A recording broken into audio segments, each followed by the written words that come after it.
ਅੱਜ ਦੀਆਂ ਖਬਰਾਂ ਵੱਲ ਚੱਲੀਏ ਤੇ ਵਾਲ ਸਟਰੀਟ ਜਰਨਲ ਜੋ ਆ ਉਹ ਰਿਪੋਰਟ ਕਰ ਰਿਹਾ ਵੀ ਜਿਹੜੇ ਕਮਰਸ਼ੀਅਲ ਸ਼ਿਪ ਆ ਉਹ ਦੇ transit strait of Hormuz as US blockade Iran's ports 20 ਦੇ ਕਰੀਬ ਜਿਹੜੇ ਕਮਰਸ਼ੀਅਲ ਸ਼ਿਪ ਆ ਉਹ ਸਟੇਟ ਆਫ ਹਾਰਮੋਜ਼ ਜੋ ਆ ਜਿਹੜਾ ਮੇਨ ਹੁਣ ਮੁੱਦਾ ਬਣਿਆ ਹੋਇਆ ਹੈ ਇਰਾਨ ਤੇ ਯੂਐਸਏ ਦੇ ਵਿੱਚ ਲੜਾਈ ਦਾ ਉਹ ਪਿਛਲੇ 24 ਘੰਟਿਆਂ 'ਚ ਨੰਗੇ ਹੈਗੇ ਆ। ਦੋ ਯੂਐਸ ਦੇ ਆਫੀਸ਼ੀਅਲਸ ਨੇ ਇਨਫੋਰਮ ਕੀਤਾ ਹੈਗਾ। ਕਮਰਸ਼ੀਅਲ ਟ੍ਰੈਫਿਕ ਬੜਾ ਫ੍ਰਿਕਸ਼ਨ ਆ, ਕਹਿੰਦੇ ਜਿੰਨਾ ਕੁ ਉੱਥੋਂ ਲੰਘਦਾ ਹੈਗਾ ਬਹੁਤ ਵੱਡੀ ਗਿਣਤੀ 'ਚ ਸ਼ਿਪ ਲੰਘਦੇ ਆ, ਪਰ 20 ਸ਼ਿਪ ਲੰਘ ਚੁੱਕੇ ਹੈਗੇ ਆ। ਪ੍ਰੈਜ਼ੀਡੈਂਟ ਟਰੰਪ ਹੋਣਾ ਨੇ ਡਿਮਾਂਡ ਕੀਤਾ ਸੀ ਵੀ ਇਰਾਨ ਸਟੇਟ ਆਫ ਹਾਰਮੋਜ਼ ਨੂੰ ਖੋਲ੍ਹ ਦੇ ਪਹਿਲਾਂ। ਉਹ ਤੋਂ ਬਾਅਦ ਫਿਰ ਟਰੰਪ ਹੋਣਾ ਨੇ ਖੁਦ ਹੀ ਕਹਿ ਦਿੱਤਾ ਵੀ ਨਹੀਂ, ਅਸੀਂ ਇਹਨੂੰ ਪਰਮਾਨੈਂਟਲੀ ਬੰਦ ਕਰਨ ਜਾ ਰਹੇ ਹਾਂ। ਸਾਡੀ ਪਰਮਿਸ਼ਨ ਤੋਂ ਬਿਨਾਂ ਕੋਈ ਵੀ ਜਹਾਜ਼ ਉੱਥੋਂ ਨਹੀਂ ਲੰਘੂਗਾ। ਦੋ ਯੂਐਸ ਦੇ ਜਿਹੜੇ ਵਾਰਸ਼ਿਪਸ ਆ ਉਹ ਵੀ ਇਸ ਵਾਟਰਵੇਜ਼ ਦੇ ਵਿੱਚੋਂ ਨੰਗੇ ਹੈਗੇ ਆ।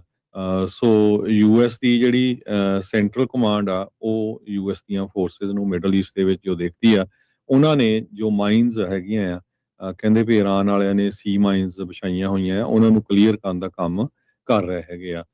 ਜੋ ਪਿਛਲੇ 24 ਘੰਟਿਆਂ ਦੇ ਵਿੱਚ ਕੰਟੇਨਰ ਸ਼ਿਪ ਨੰਗੇ ਹੈਗੇ ਆ ਸਟੇਟ ਤੋਂ, ਉਹਨਾਂ ਦੇ ਵਿੱਚ ਕਾਰਗੋ ਕੰਟੇਨਰ ਤੇ ਟੈਂਕਰ ਵੈਸਲਸ ਇਨਟੂ ਤੇ ਆਊਟ ਆਫ ਪਰਸ਼ੀਅਨ ਗੋਲਫ ਜਿਹੜੇ ਆ ਜਾ ਰਹੇ ਹੈਗੇ ਆ। ਤੋ ਕੁਛ ਜਿਹੜੇ ਸ਼ਿਪ ਆ ਉਹ ਟਰੈਵਲ ਕੀਤੇ ਹੈਗੇ ਵਿਦਆਊਟ ਦੇਅਰ ਟਰਾਂਸਪੋਂਡਰਸ, ਤਾਂ ਕਿ ਜਿਹੜਾ ਮਿਨੀਮਮ ਰਿਸਕ ਹੋਵੇ ਇਰਾਨੀਅਨ ਅਟੈਕ ਦਾ। ਜਿਹੜੇ ਇਰਾਨੀਅਨ ਅਟੈਕ ਦਾ ਰਿਸਕ ਹਜੇ ਵੀ ਹੈਗਾ ਜਾਂ ਸੀ ਮਾਈਨਸ ਦਾ ਹਜੇ ਵੀ ਹੈਗਾ, ਪਰ ਕਿਸੇ ਤਰ੍ਹਾਂ ਦੀ ਜਿਹੜੀ ਐਕਟੀਵਿਟੀ ਉੱਥੇ ਨਹੀਂ ਹੋਈ ਹੈਗੀ।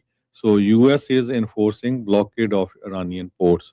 ਜਿਹੜੇ ਇਰਾਨ ਦੇ ਪੋਰਟਸ ਆ ਉਹਨਾਂ ਨੂੰ ਪੂਰੀ ਤਰ੍ਹਾਂ ਬਲੌਕ ਕੀਤਾ ਹੋਇਆ ਆ ਯੂਐਸ ਨੇ, ਤੇ ਸ਼ਿਪ ਜਿਹੜੇ ਆ ਇਰਾਨ ਨੂੰ ਨਹੀਂ ਵਿਜ਼ਿਟ ਕਰ ਰਹੇ ਹੈਗੇ, ਉਹਨਾਂ ਨੂੰ ਲੰਘਣ ਦਿੱਤਾ ਜਾ ਰਿਹਾ ਹੈ। ਜੀ, ਰਾਸ਼ਟਰਪਤੀ ਟਰੰਪ ਨੇ ਹੁਣ ਤੋਂ 4 ਘੰਟੇ ਪਹਿਲਾਂ ਟਰੂਥ ਸੋਸ਼ਲ ਦੇ ਉੱਤੇ ਪੋਸਟ ਕੀਤਾ ਵੀ ਚਾਈਨਾ ਵਾਲੇ ਬਹੁਤ ਖੁਸ਼ ਨੇ, ਕਿਉਂਕਿ ਕਹਿੰਦਾ ਵੀ ਹੁਣ ਪਰਮਾਨੈਂਟਲੀ ਓਪਨ ਕਰਨ ਜਾ ਰਹੇ ਆ ਸਟ੍ਰੇਟ ਆਫ ਹਾਰਮੋਜ਼। ਕਹਿੰਦੇ ਵੀ ਮੈਂ ਕਰ ਰਿਹਾ, I am doing it for them, ਵੀ ਉਹਨਾਂ ਲਈ ਕਰ ਰਿਹਾ ਆਲਸੋ ਐਂਡ ਦਾ ਵਰਲਡ, ਵੀ ਦੁਨੀਆ ਦੇ ਲਈ ਵੀ ਨਾਲ ਨਾਲ ਕਰ ਰਿਹਾ।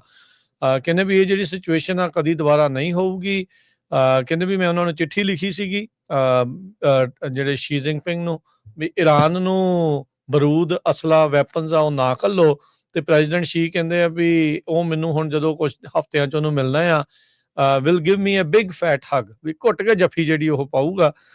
ਤੇ ਕਹਿੰਦੇ ਵੀ ਆਪਾਂ ਦੋਨੋਂ ਜਾਣੇ ਬੜੇ ਸਮਾਰਟਲੀ ਇਕੱਠੇ ਕੰਮ ਕਰ ਰਹੇ ਆ ਤੇ ਬਹੁਤ ਵਧੀਆ ਢੰਗ ਦੇ ਨਾਲ। ਤੇ ਕਹਿੰਦੇ we doesn't that beat fighting, but remember we are very good at fighting if we have to, far better than anyone else, president ਡੀਜੇਟੀ।